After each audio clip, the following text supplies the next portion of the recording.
Gaming can be an isolating passion. Sure, there are multiplayer games, but it gets increasingly harder to get your friends together as you get older. And outside of fighting games, most have replaced the nature of same-space competition with the persistent online experience, where everyone is still in their own dark room, and when your computer turns off, you really notice how quiet the world around you truly is.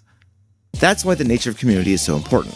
Being able to share your thoughts, opinions, and complaints with others who share your passion is not only refreshing, it's revitalizing. It used to be that we could find this sense of community at our local arcades or game store, but let's be honest, there aren't as many of those as there used to be, are there? OS NYC is looking to change that, redefining how we build and grow our community. It's an absolutely enormous gaming lounge in downtown New York that has hosted everything from live jazz to video game first looks to my own event, The World's Greatest Gamer. No, doing this episode was not an excuse to promote my own event, and yes, I'm going to do it anyway. The truth is, there is so much more to this place than meets the eye, and in such a huge city with such a huge gaming scene, it's impressive that they've become a large part of the community in just a little over the 5 years since they began. I wanted to see more than what I can casually view from their stage, so I sat down with General Manager Daequan Langhorn and owner Sam Asfahani to get a better sense of how OS works, what went into making it happen, and maybe get some tips on how I can better improve my own events. I'm Noah Waterman for GameRant, this is OS NYC, and it's time to hit the road.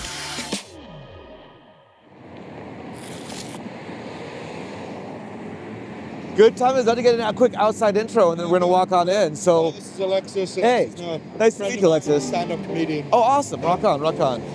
Yeah, so we'll go ahead. We'll go rolling. Yeah, sounds good, man. Awesome. So here we are in the heart of Chinatown. There is something very authentically New York about this neighborhood. One of my favorite areas in the city. It's a cacophony of energy. The sights, the sounds, the smells, and it sounds like a dig, but I actually mean that in the most positive way possible. What's more interesting is the fact that this is kind of the birthplace of the New York fighting game scene. You know, only a couple blocks away is Chinatown Fair, where it all started.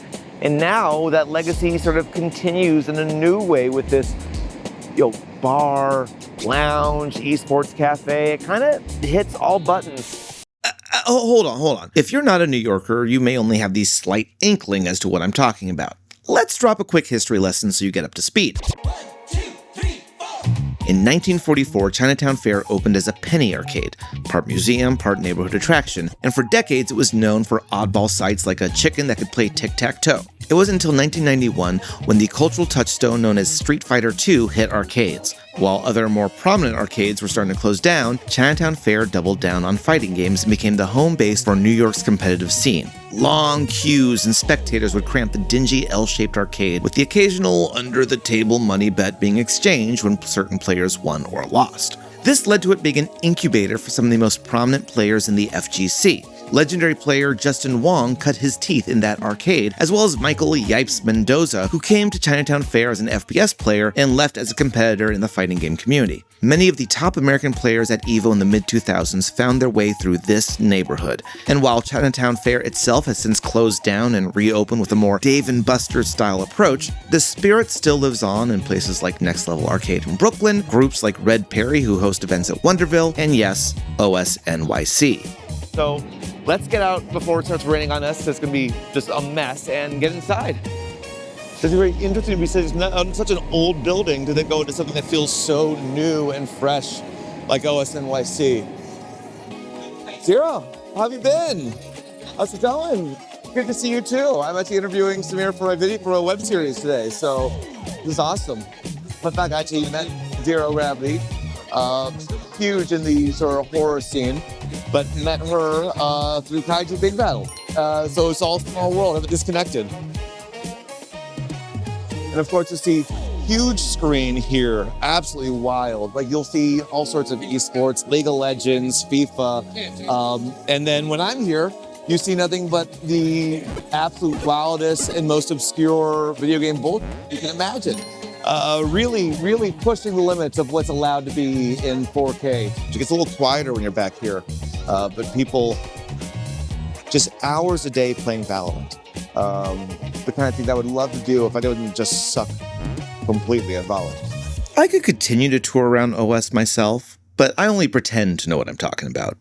Let's bring in an actual expert on the place, shall we? Now this is nice because I'm going to talk to the person who I probably get to harass and bother more than anyone else in this entire establishment. Dave, man, thank you so much. How long have you been with OS? I've been with OS since the beginning in 2019. Wow. Okay, Yeah. so from your perspective as general manager, like what has been the change in the life cycle of OS? There's been a bigger focus on our community as of late, because we're mainly shifting from, I mean, yes, we have big events with like corporations and things like that, but we are also focusing on bringing our community in more and trying to get them integrated into a new space.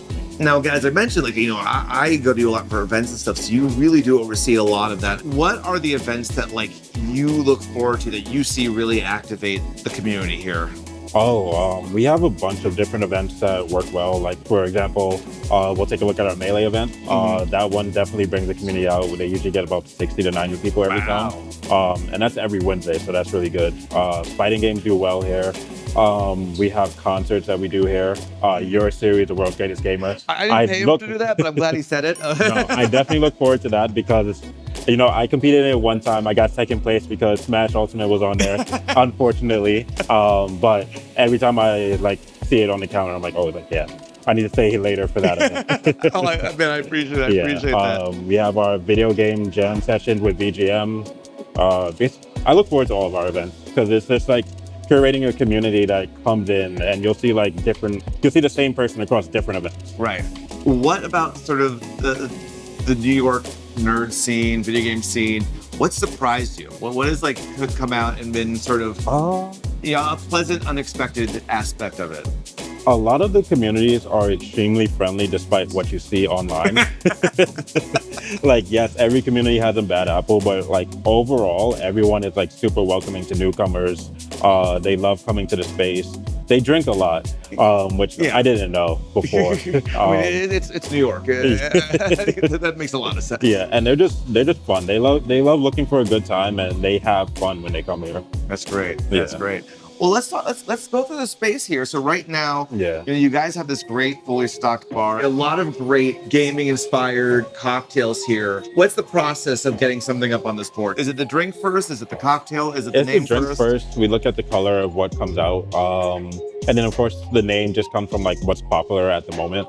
I picked the Devil Jeans because Tekken, everyone here plays Tekken, so I wanted something Tekken related on there. Gomu Gomu no Grapefruit, everyone loves One Piece.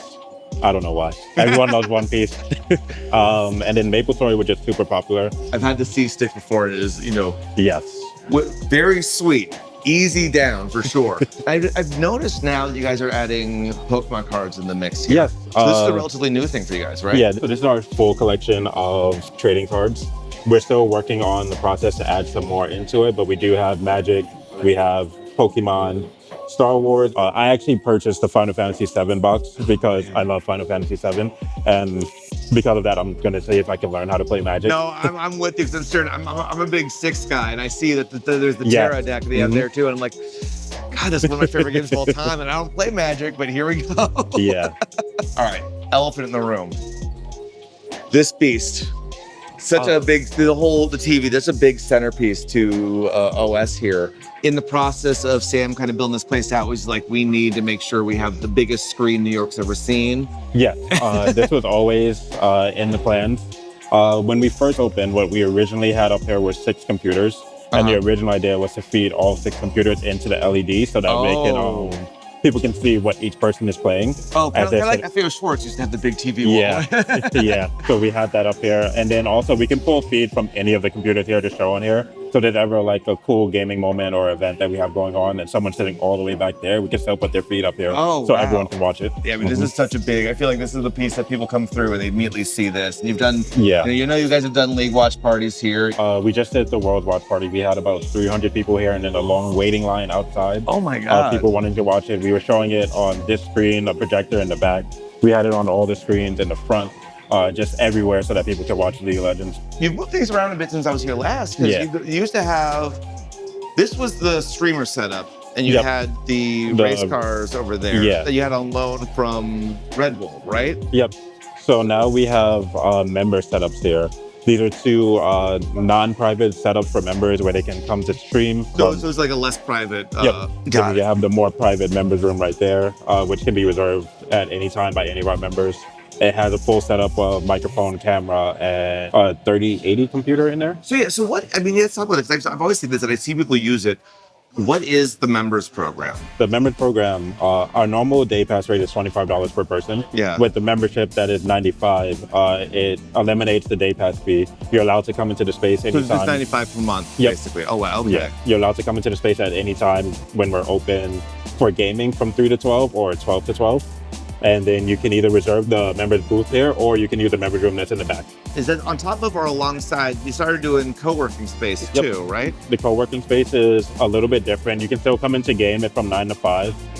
That membership is $115, but it only gives you access to the space from 9 a.m. to 5 p.m. Monday to Friday. Got it. We have a dual membership that is $205 that gives you everything. So you'll have access to the space Monday through Friday from 9 a.m. to 12 a.m.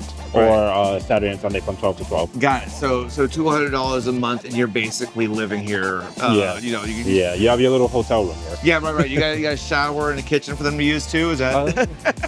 Something like that, yeah. All right. So now we're in the main gaming section. Yeah. So when you pay, you come in. That gives you, because I know sometimes the stuff on this side where the tables and the screens are, you guys leave open. Like Friday World's Race Gamer, Yeah. you don't have to pay. You can come in and just do that. But it's really from here out. This is where like the real pay Yep. come in play. So you have console set up, mostly looks like Switch 2s and stuff, and the PlayStation, which is Yep. great. And then this is all new. This is all new. You These used to are have computers just along the wall here. Yeah, we used to just have 6 computers along the wall right under the sign. Uh-huh. Now there's 12 in this little pod area off to the side. Those are all higher grade PCs, so they all run pretty smoothly with our monitors. Those consoles run directly into our LED, so if you ever want to showcase any game from here, we can show it on the nice. LED also. A little more the casual couches, or people can go ahead Yeah. and handle a couple rounds of Mario Kart World or something in this. So then back here, the wedge. Yeah, this is our wedge area. This is area I use more for corporate bookings because it Okay. does provide like a private space for people. We can always put up like curtains to block off this area or dividers to make sure no one can nice. see. 6 consoles to choose from and then 11 PCs. So that Wow. can fit pretty much anyone that wants to play whatever they want. Yeah, it gives a little bit of Yeah. everything. That's awesome. And then this, I've just Yeah. won't bother them too much, but I assume this is the members only space. You will see it used a lot, especially during like our BGM event because the music gets loud in here. So they come in here, close the door, and then they'll just hang out in here and play whatever they want. Is that also rentable for like private parties and stuff? Like, This room I also use whenever teams come from out of state and they just want a place to practice. Okay. So whenever we have like a Rocket League, Valorant team, I'll put them in here and then they can use this space as a practice room. and you've also, I know you guys have events like one I've not been able to go to yet, but I'm interested in, and we'll see if they keep this in because of the subject matter of it. But I know like Redman does Yeah. his event over here. Yeah. What has that been like working with his team and that his stuff? team is amazing. The Free to Green team. We actually have their 1-year anniversary coming up on January 31st. Uh-huh. So it's been a year since we've been working with them.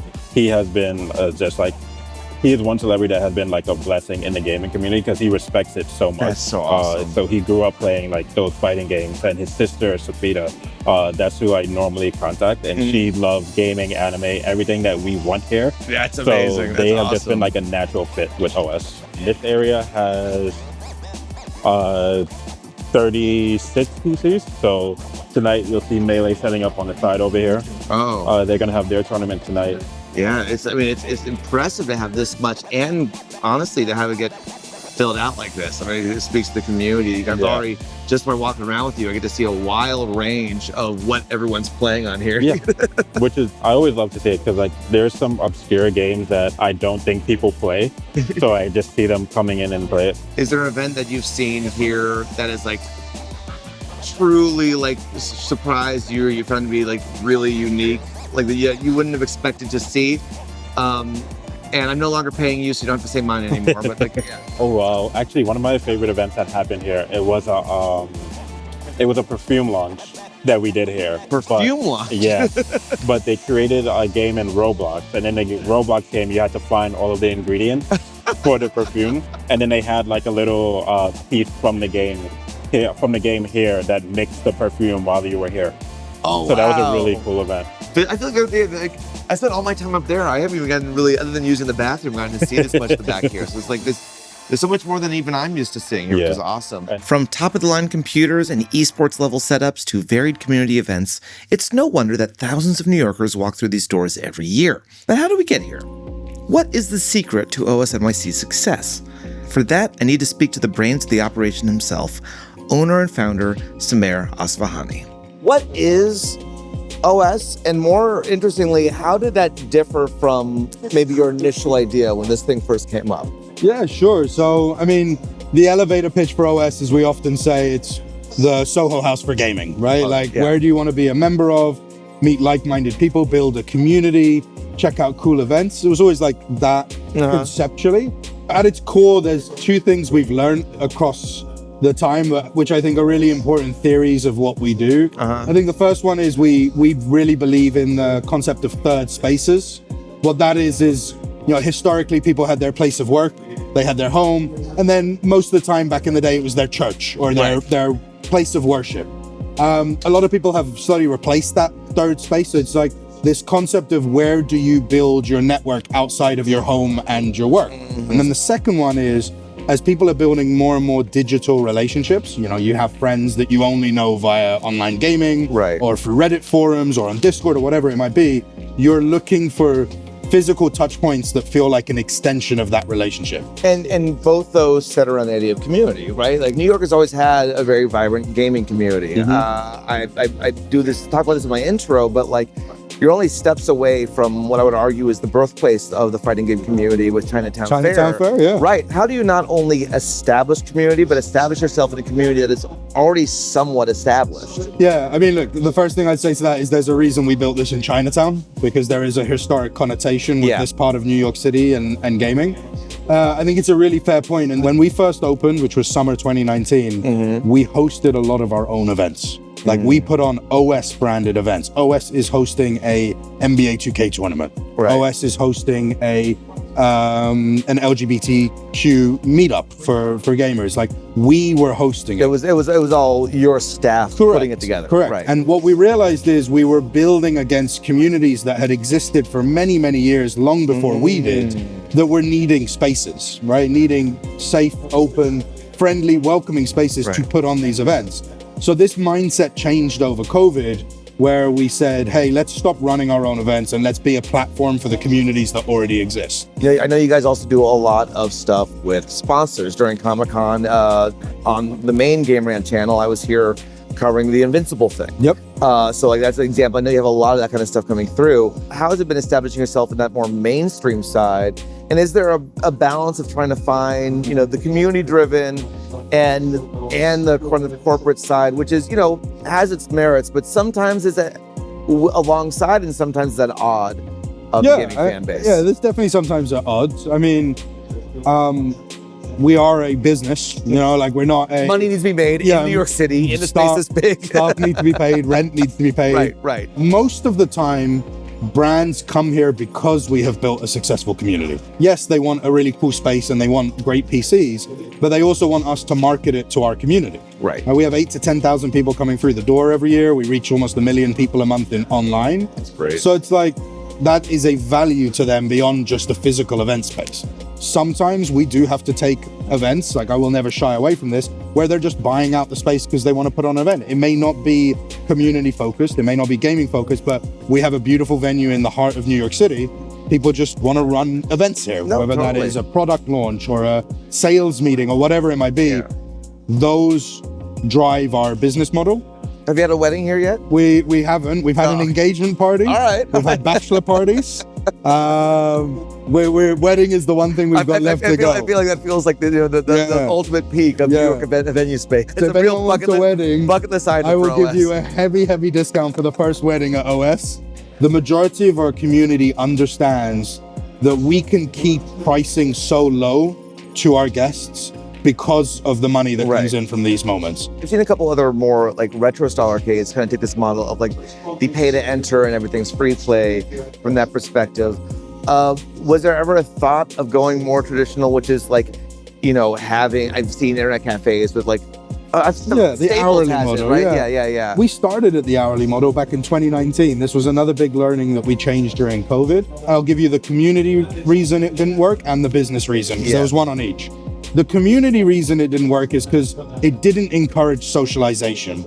If you've got a set period of time, you don't want to take a break to go grab a drink with someone. Right. You don't want to take a break to chat to your neighbor because you're like, I've paid for 4 hours. I'm going to game for 4 hours. Even if someone who throws an event here, it's like it's going to be hard to pull from the pre-existing Yeah, because they don't want to leave their PC. Right, They pay for every minute. Whereas if you've paid for entry and you're here for 5-6 hours, then yeah, you'll take a 30-minute break to go grab a bite to eat with friends, or you'll go check out what's happening on the main stage with World's Greatest Gamer, because why not? Like, there's no financial pressure to use. And then from a business model, we had the same problem that internet cafes do. We had people that would game for 2 hours, their time would run out, and then they just sit there on their phone, right? Or they have a nap at their desk. Just you go to any internet cafe in New York City and you see these people, and you know, I hate to make this all financial because there is a community aspect, but yeah, that meant someone paid for 2 hours but takes up the seat for 6 hours and isn't adding to the experience or the vibe for other customers.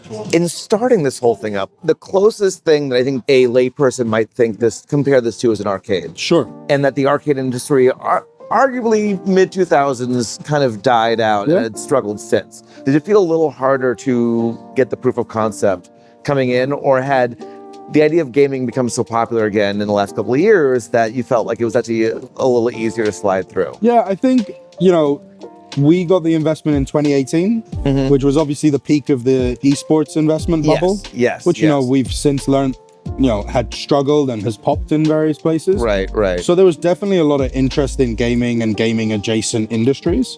That's number one.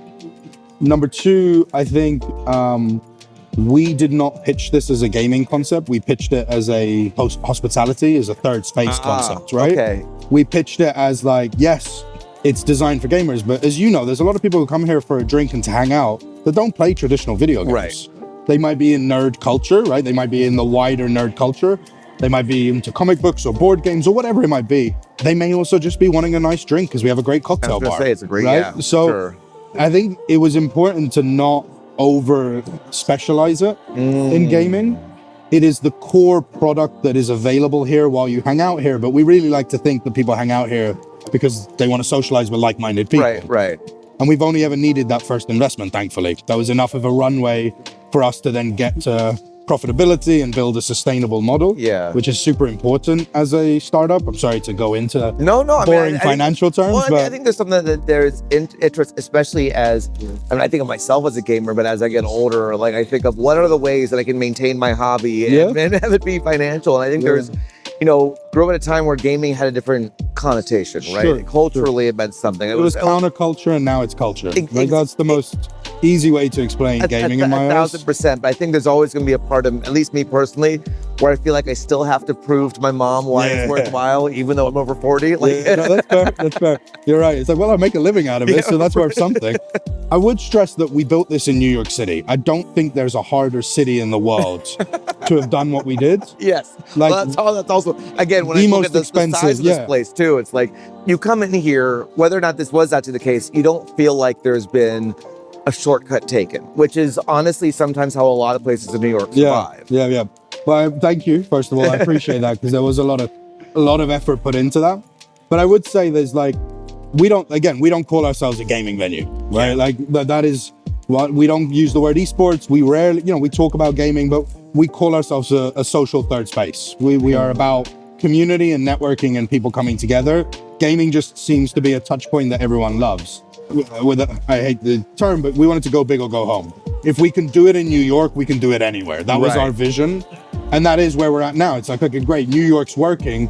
Do we want to take this to a new market, to a new city, to a new country? I'd love to open one of these in my home city of London, right? Yeah. I'm actually, you brought up coming from London, like, first off, was this your first gaming venture in some way? So the majority of my career, well, not anymore, the bulk of my early career, prior to this was spent at the NBA. So I worked in sports, and specifically sports marketing. After that, I formed with my co-founders here. We also formed a production agency a marketing agency in gaming that's called OS Studios. Well, I was going to ask. I know the names are similar. I always assumed there was a connection there. We originally were the same company. Oh, you're not In anymore. 2021, we sold that agency. Oh, okay. Thankfully, it got big enough and grand enough that people were interested in it, and we got acquired by an even bigger agency. Good for you. That's awesome. Yeah, so there was a lot of touch points in gaming along the way. Right. That is still very different to building local community like we're doing here. Oh, for sure. Has anything shocked or surprised you about the New York community since you started this, as far as like, you know, creativity of events, or, you know, what type of games they prefer? Like, is there anything there that since you've opened and since you've been running this for a bit that you've learned, that you've been impressed by? Probably the diversity. And I'm no stranger to it. I grew up in like inner city South London, right, which was a very like Caribbean and subcontinent demographics. So I grew up in a super diverse part of London. I myself am a son of immigrants. And then obviously New York City made me feel so much home, because New York City is a city of immigrants, which I love. There's no better place for that melting pot. Right. You meet people from all over the world. But what I didn't expect was that diversity would be so strongly reflected in this space. And it makes me very proud. It's, you know, you said one of the most things I'm most impressed by. Gender, racial, ethnic, sexuality, the diversity here is something truly to be proud of. You see it in our staff. We are super diverse, which I love. Our customers, our guests, our community is super diverse. Our event organizers are super diverse. Yeah. Our partners, our brands are diverse. We get people from all over different verticals. And I just love that. I'd be remiss not to kind of point out that recently you guys announced the sort of collaboration, absorbing with BrookLAN, which was another, you know, great space in Brooklyn. I think somewhat analogous what you guys are doing here, but like, what is the nature of that relationship, and like, how did this all come about? Yeah, absolutely. So BrookLAN, of all of the venues, we actually always felt BrookLAN was the most similar to our model. You know, when we found out that their lease was coming up, and, you know, our businesses across the country live and die by our leases, right? That's hospitality in general. So unfortunately, like, BrookLAN had a situation where they couldn't continue, and we didn't want to let that community dissipate. So what we had a partnership that we said, hey, why don't you just continue all of your events here? We'll open up nights for you. We'll open up slots for you. We'll continue whatever relationship you built with these organizers. That's great. And if your community want to come here, we'll comp their first day pass here. We'll introduce them to the space. So I didn't want to see BrookLAN close, because it was a great venue servicing a really important market in Bushwick and Brooklyn. But if it had to, the best thing it could have done is that we joined forces. Has it been a bit of a logic puzzle trying to combine, you know, events and equipment and staff? Course. Like, I feel like there's a lot to juggle there. I mean, there was a lot of U-Haul vans going back and forth between Bushwick and Chinatown for a good like 3 weeks. This is not an easy part of the city to drive in. Look, we don't build OS with capacity. Right? We don't build it with open staff shifts. We don't build it with empty nights for events to just slot naturally in. So of course we had to move things around. We had to like find openings for staff members to come over, because we wanted BrookLAN customers who come here to recognize BrookLAN staff. Right? That's great. Because staff is one of the most important elements of the experience. Oh right? Yeah, when you're talking about community, like that, they're as much a part of the community as the people. They are more important than the space. So that was really important. And the technical equipment, we had to find space. We had to like put out the best tech that we could. Also, like, this is like super nerdy, right? But we needed to change the hard drives of every PC that came here. Oh my God. Because BrookLAN ran off a Pixie server, whereas we run locally. So they never needed to have very powerful, fast hard drives. So it's a stupid technical thing, which I think, viewers of GameRant might actually be interested in that kind of thing. Like they all came over and the PCs weren't perfectly suited for our style of business.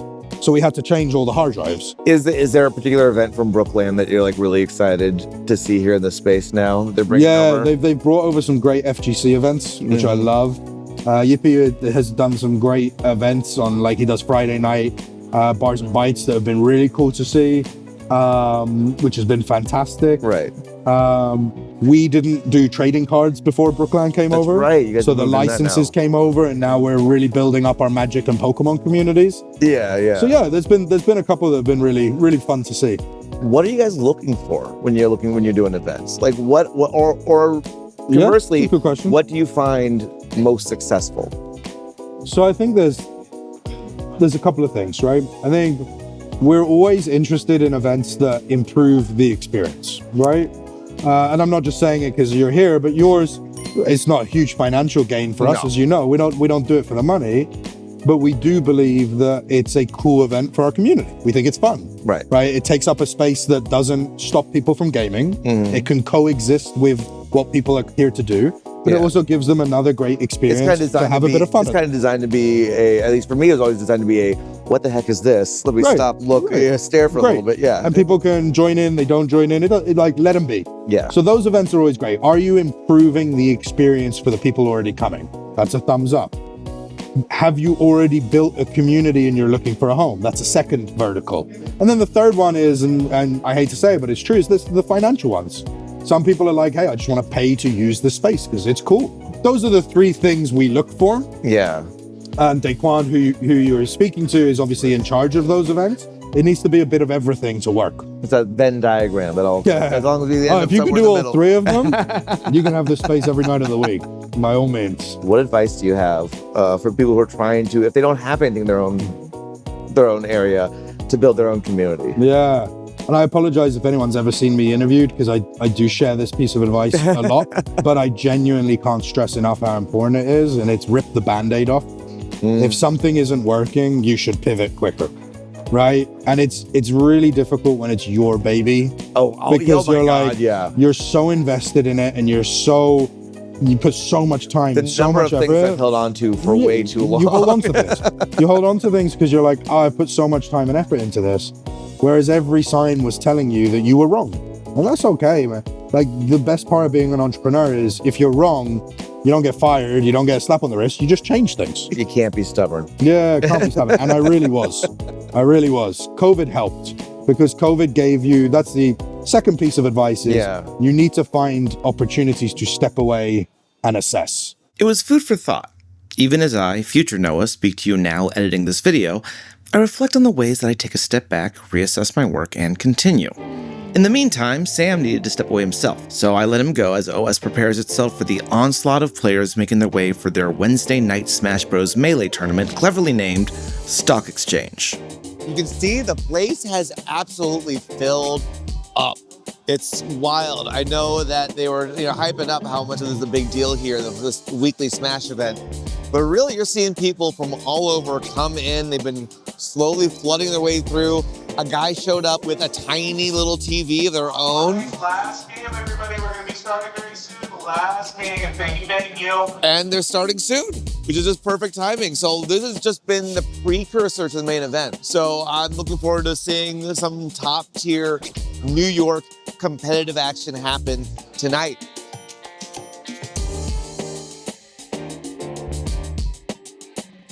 Okay, for pool one, can I get Triple C versus Chicken Fingers? Triple C versus Chicken Fingers. Just a reminder, please come up and get a USB before you start your match. Thank you. It was really impressive to see how this community made its home here at OS NYC.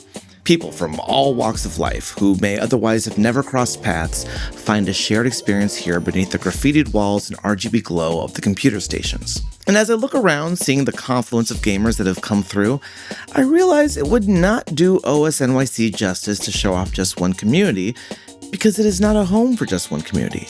It's the home to BrookLAN's community when rising rents and closed leases would otherwise see them without one. It's the home to Analog Crossing's community, a jazz band playing live accompaniment to Gameplay who invited me to guest host their event the very next day. It's the home of hip-hop legend Redman's community, whose Free the Green Tekken Tournament series is helping raise money for organizations focused on cannabis reform, education, and creating opportunities for communities hit hardest by the war on drugs. And of course, it's home to my community. What a way to kick off 2026 for the world's greatest gamer. We're gonna spin this wheel. Whatever it lands on, That's what you have to play. You're playing F-Zero GX, Speedrunner, Mega Man 7, Ultimate Chicken Horse, GoldenEye. This, forever in history, goes to the winner, the world's greatest gamer trophy. Now, I need to make something clear. You don't get to take it home. You know how long it took someone to make that? It's like a game of hide and seek if everyone was blind. I hope no one gets dizzy easily. Can we just go over that on this big of a screen? Yeah, that was the response I was expecting. If anyone gets sick, there are takeout containers over there. If you know the worst, you can join in too. Your hands together. If you want to rap, and you take the group, it's gonna be rap. I'm just here to punish people with obscure knowledge. We have our winner. Hold this sucker high above your head, sir. One more time, give it up for your world's greatest gamer!